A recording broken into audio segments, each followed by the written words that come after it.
Let's start with the news. Not surprising, of course, that the president has signed this order saying that he wants to go ahead and build a wall along the U.S. border with Mexico. What's your reaction to that? Well, first of all, I think as a Mexican and as a human being, I think that this is a horrible symbol of ignorance. And as a Mexican, I think I can speak for most of my fellow countrymen that we are completely taken aback. We've been the best neighbor to the United States. In fact, our cooperation has basically buttressed American national security. We've been key for them to be able to be this global superpower and for their prosperity. And now it turns out that all we receive are insults and poor treatment that shouldn't be, that no one should be subjected to. Although you can't be surprised. I mean, he said he was going to do it, and he's following through on a promise. Disappointed, yes, but I'm sure you're not surprised. Well, the thing is, you have to realize the border is 3,200 kilometers long. Now, already on that border, 1/3 of it already has a physical barrier. Yeah. Okay, so the rest of it the rest of the border goes down the Rio Grande, in the middle of the Rio Grande. So he's going to have these issues with Texas and the owners of that land to actually do it, because on a practical level, it's going to be extremely difficult. As the mayor of Laredo, Texas once told me, so he's going to wall off the Rio Grande? Well, we kind of depend on that river. And when he says that Mexico is going to pay for the wall one way or another, and today they actually were somehow making the suggestion that maybe this would be part of the NAFTA negotiation, how likely do you think that is? Zero likely. I think finally the Mexican government, and this is something that we've been working on at the Mexican Council on Foreign Relations, we just published a set of 12 points of negotiation where Mexico brings everything to the table. In other words, our relationship has been based on the idea that we're friends and allies. So if we're no longer going to be friends, we can no longer be allies. I've got it recently, just a few minutes ago, I was being told by fairly good sources that Mexico's president will not be going to Washington, D.C. on the 31st, which was something that had been agreed. This is preliminary information, but it's something that we've been asking for. Our working group, most of the people who are involved in the U.S.-Mexico relationships, the experts, we've been saying to President Peña Nieto that under these circumstances, Mexico cannot negotiate. Mexico will not negotiate under threat. And finally, I think that the federal government is realizing this and putting everything on the table, which is something that we should have done a while ago. But you are going to have some conversation with him. So why wouldn't it be useful for President Peña Nieto to meet with President Trump and at least start a dialogue? Whether you're going to go ahead with what he's planning is a different thing, but to actually open up a conversation, wouldn't that be useful? Well, our foreign affairs minister is in Washington, D.C., along with our commerce minister, Ildefonso Guajardo and Luis Videgaray. And the day that they arrived, we had this executive order, which was basically a slap in the face. So there's all of this cajoling, there's all of this blackmail going on.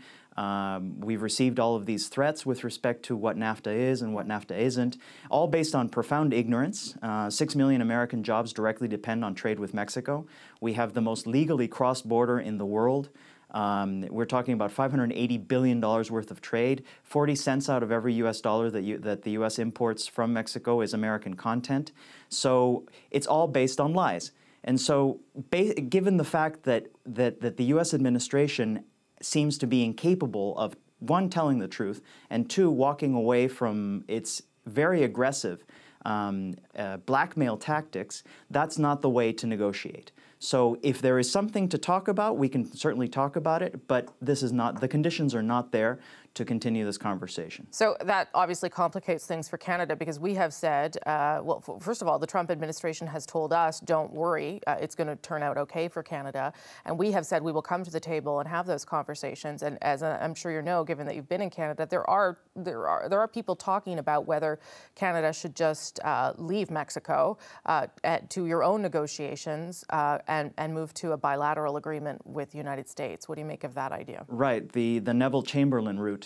I don't think that appeasement is the way to go. I think that it would be a grave mistake if Canada did not act on principle, because when you sacrifice your principles for short-term gain, you end up losing both. I think it's just a matter of time that that this particular administration turns its eyes towards Canada. As you know, the only documented case of a terrorist trying to enter the United States through a land border was on the Canadian side, not on the Mexican side. So it's just a matter of time that he will find some excuse to turn on Canada. This is the time for Prime Minister Justin Trudeau to take a principled stand. I do not think that he needs to be confrontational, but I think he needs to be very clear what Canadian values are and how they align with Mexican values and how we are all three a part of North America. This is a threat to peace and prosperity in North America, just so we understand. Just to go back to the issue of immigration, so we can get a sense from you about how this will actually affect people in the United States. The fact that he's going to crack down on sanctuary cities in the United States, that he's going to hire 5,000 more border officers that he announced today.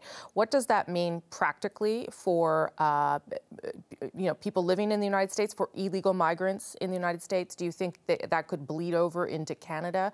Just give us a sense of what you think the result of that will be. Of course. So there's the universe. The entire population of undocumented immigrants in the United States is around 12 million people. Mm-hmm. Out of those, only 5.3 are Mexican, because I know that this has been sold as somehow as all illegal immigration or undocumented immigration was from Mexico. This is simply not true. So you're talking about 5% of the American workforce.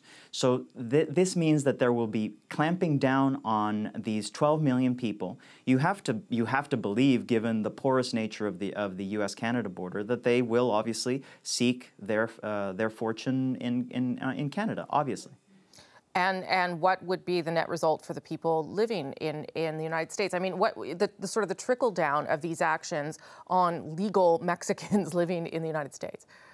Well, I think for one thing, there's going to be what there already is way too much of, which is racial profiling. The second thing, I think Americans haven't quite realized how living in a country where jackbooted thugs can walk into a home at 4:30 in the morning and drag a father away from his children crying. Those children, in many cases, actually American citizens.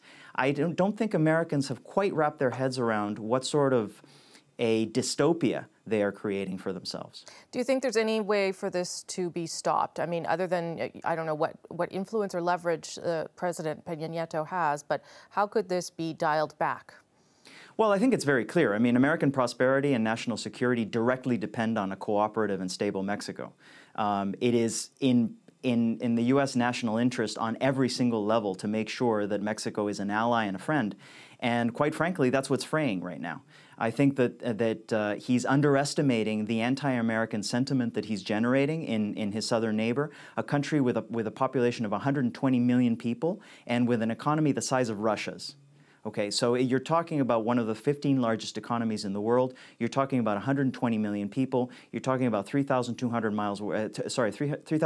kilometers worth of border, the most crossed border on the world legally, and the idea that you could actually be so aggressive towards that neighbor on which you depend for your own survival is ludicrous. I mean, it's absolutely crazy. It's shooting yourself in the foot. Okay, Mr. Gomez, we'll leave it there. Thank you for your perspective. Appreciate it. Thank you very much, Rosemary.